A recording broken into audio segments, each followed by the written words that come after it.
উচ্চ মাধ্যমিক পরীক্ষার্থীদের আমরা এবিটিএ টেস্ট পেপারের বিভিন্ন পেজ কষছি। তো আজকে ভূগোলের দ্বিতীয় দিনে আমরা যে পেজটি নেব, অ্যাকচুয়ালি তোমাদের ডিমান্ড অনুযায়ী পেজ নিচ্ছি। আজকে নিচ্ছি এসি 125। আগের দিন আমরা এসি 302 এই পেজটি কষেছিলাম, এমসিকিউ এবং এসিকিউ। তো আশা করি তোমাদের কাজে লাগবে। বাংলার ইতিহাস এবং পল সায়েন্স যদি কোনো পেজ কষতে হয় সেটা একটু বলবে, পার্টিকুলার পেজটা সেটা আমরা করে দেব। তাহলে এসি 125 পেজে এলাম। প্রথমে রয়েছে, দেখো, ভূগর্ভে ম্যাগমার মধ্যে সঞ্চিত জলকে বলে, উত্তর হচ্ছে উৎসন্দ জল। সঞ্চিত অদ্রবণীয় লৌহযৌগের দ্বারা সৃষ্ট কাদাময় লাল মাটিকে বলে, উত্তর হচ্ছে টেরা রোজা বা টেরা রোসা। তরঙ্গের আঘাতে উপকূল প্রান্তে সৃষ্ট খাড়া তলকে বলে সমুদ্র ভৃগু। আরোহণ প্লাস অবরোহণ এর সম্মিলিত ফল হচ্ছে পর্যায়ন। প্রবাল কীটের দ্বারা তৈরি সমুদ্রপৃষ্ঠে স্বল্পোত্থিত প্রায় বৃত্তাকার প্রাচীর হচ্ছে অ্যাটল। ডাইনামিক ইকুইলিব্রিয়ামের প্রবক্তা জেটি হ্যাক। ছোটনাগপুর মালভূমির শিলা গঠনের উপর দিয়ে প্রবাহিত সুবর্ণরেখা নদী কোন শ্রেণীর অন্তর্গত? উত্তর হচ্ছে এ অধ্যারোপিত। যে প্রক্রিয়ায় মাটির বিস্তর সম্পৃক্ত হয়, কিন্তু মাটির বিস্তর গঠিত হয়, সেটা হচ্ছে ইলুভিয়েশন। মাটির ইউএসডি এর শ্রেণীর বিভাগের প্রবক্তা, এখানে যে নামগুলো তার মধ্যে হচ্ছে বলদুইন। আন্তর্জাতিক ওজোন স্তর সুরক্ষা দিবস, এই প্রশ্নের অ্যান্সারটি তোমরা কমেন্ট সেকশনে জানাবে, বাকি প্রশ্নের উত্তরগুলো আমি বলছি। কানহা জাতীয় উদ্যান অবস্থিত মধ্যপ্রদেশে। শস্য সমন্বয় তত্ত্বের প্রবক্তা জেসি উইভার। ভারতের শ্বেত বিপ্লবের জনক ডক্টর ভার্গিস কুরিয়েন। বিশ্বের রাবার রাজধানী অ্যাক্রন। হোয়াইট কালার কর্মীরা যে অর্থনীতির সঙ্গে অন্তর্গত, এখানে চতুর্থ। নেক্রোপলিস কথাটির অর্থ মৃতের শহর।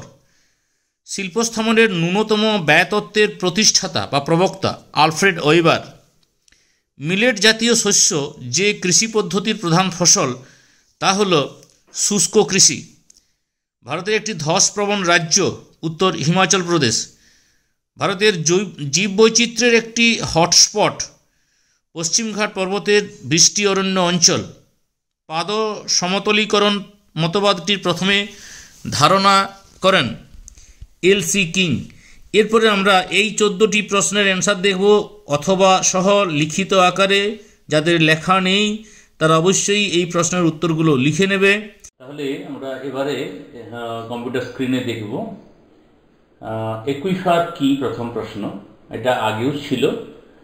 জলবহনকারী বা জলবাহী স্তর, এটা প্রথম লাইন। দ্বিতীয় লাইনে লিখো, যে ভূতাত্ত্বিক স্তরের মধ্য দিয়ে জল প্রবাহিত হয়, ক্ষরিত হয় এবং পরিপূরিত হয়। পরিপূরিত হয় মানে হচ্ছে রিচার্জড, অর্থাৎ জলটা শেষ হয়ে গেলে তাকে পুনরায় আবার যে রিচার্জ করে তাকে পরিপূরিত হয়, এবং জলের ভাণ্ডার রূপে অবস্থান করে, সেই স্তরকে একুইফার বলে। অর্থাৎ সেই স্তর থেকে কিন্তু আমরা টিউবওয়েলের জল, কুয়োর জল ইত্যাদি পেয়ে থাকি। পুরোদেশীয় বাঁধ উপকূল থেকে বিচ্ছিন্ন। এটা যদি উপকূল হয় তাহলে সেখান থেকে বিচ্ছিন্ন উপকূলের প্রায় সমান্তরালে অগভীর সমুদ্রবক্ষে গড়ে ওঠা আংশিক নিমজ্জিত বাঁধকেই পুরোদেশীয় বাঁধ বলে। তার মানে এটা পুরো নিমজ্জিত নয়, আংশিক নিমজ্জিত, অর্থাৎ জলের তলে কিছুটা থাকে, জলের উপরে কিছুটা থাকে। এই বাঁধের কোনো অংশই স্থলভাগের সঙ্গে যুক্ত থাকে না। উপকূলের প্রায় সমান্তরালে কোনো নদী মোহনার সাথে আড়াআড়িভাবে দীর্ঘ বাঁধের সৃষ্টি হলে তাকে পুরোদেশীয় বাঁধ বলে। তাহলে এই বাঁধের পিছনে, অর্থাৎ স্থলভাগের দিকে সমুদ্রের জলরাশি আবদ্ধ হয়ে জলাভূমি বা উপহ্রদ সৃষ্টি করে, এটা ও নয়। উদাহরণ, ভারতের চিল্কা হ্রদের সন্নিকটে গঞ্জাম থেকে রসিকুল্লা পর্যন্ত একটি পুরোদেশীয় বাঁধের অবস্থান রয়েছে। নেক্সট মোনাডনক, সমপ্রায় ভূমি, কখন? স্বাভাবিক ক্ষয়চক্রের বার্ধক্য পর্যায়ে, কঠিন শিলায় গঠিত, যেটি ক্ষয় প্রতিরোধী অর্থাৎ কম ক্ষয় পেয়েছে। বিচ্ছিন্ন স্বল্প উঁচু ছোট অবশিষ্ট টিলা বা পাহাড়গুলিকে মোনাডনক বলে। এরভাবে থাকি মোনাডনক, ঠিক আছে, যেমন আমাদের শুশুনিয়া পাহাড়। এরপর নিক বিন্দু, পুনর্জীবন লাভের ফলে নদী প্রবাহে গঠিত নদীর দৈর্ঘ্য বরাবর সংকীর্ণ উপত্যকা, এটা নিম্ন উপত্যকা, পুরাতন উপত্যকা এটা ঊর্ধ্ব উপত্যকার সাথে যে স্থানে বা বিন্দুতে মিলিত হয় তাকে, সাপোজ নদীটা এইভাবে যাচ্ছিল, এটা আগেকার রাস্তা, এখানে যদি তার ভূমিভাগের পতন হয় নদী সহ, তাহলে এই যে বিন্দুটিতে মিলিত হয় এই বিন্দুটির নাম হচ্ছে নিক বিন্দু, যেখানে কিন্তু জলপ্রপাত সৃষ্টি হয়। হিমিফিকেশন, হিউমাস সৃষ্টির প্রক্রিয়াকে হিমিফিকেশন বলে। এই প্রক্রিয়ায় মৃত্তিকার উপরিভাগে ও স্তর বা অর্গানিজম স্তর গঠিত হয়, অর্থাৎ রেগোলিথের উপর, এটা মনে করো একটা স্তর, তাতে রেগোলিথ রয়েছে, রেগোলিথের উপর নানান জৈব পদার্থ রয়েছে, সেগুলো পাচিত হয় বৃষ্টি, জল এবং অণুজীবের সাহায্যে দিয়ে একটি আস্তরণ গড়ে ওঠে কালো রঙের।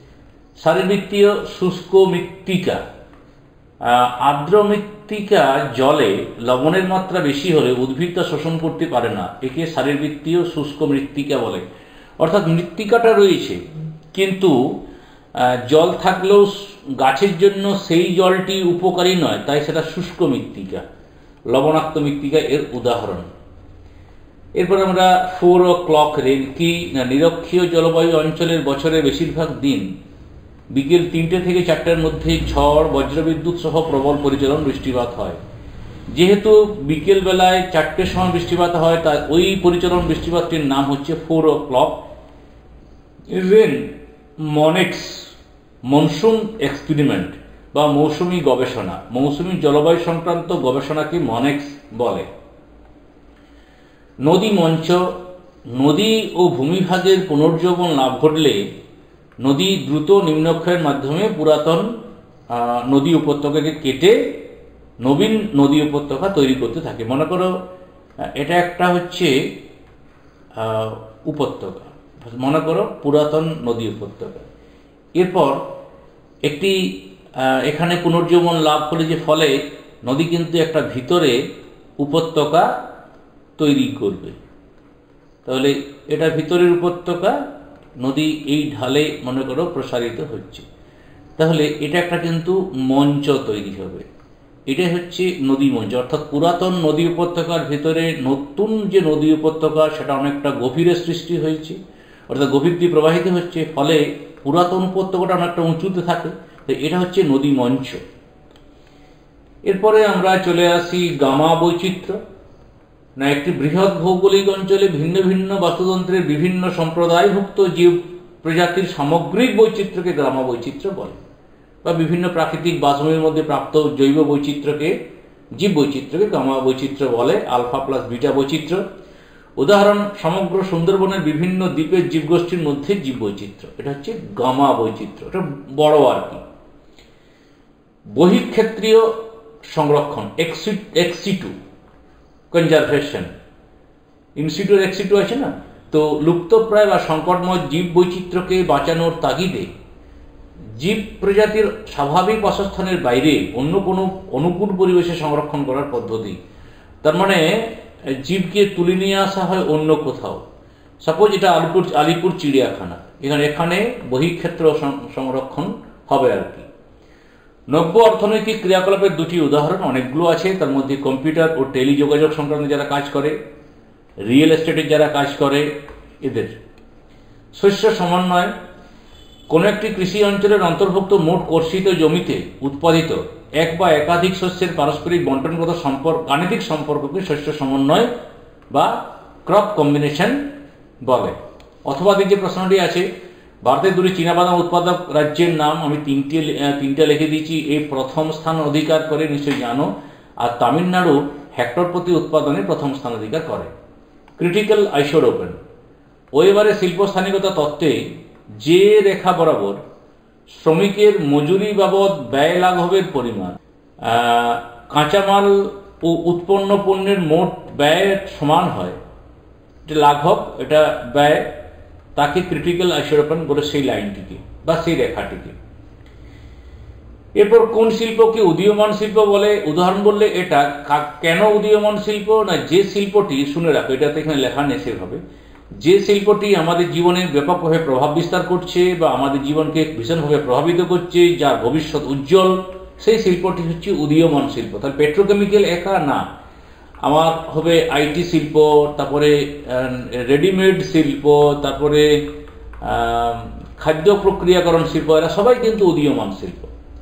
কার্যকরী জমি অনুপাত, সাধারণভাবে দেশের মোট জনসংখ্যা ও ওই দেশের কার্যকর জমির অনুপাতকে মানুষ জমি, সেটাই কিন্তু কার্যকরী মানুষ জমি অনুপাত।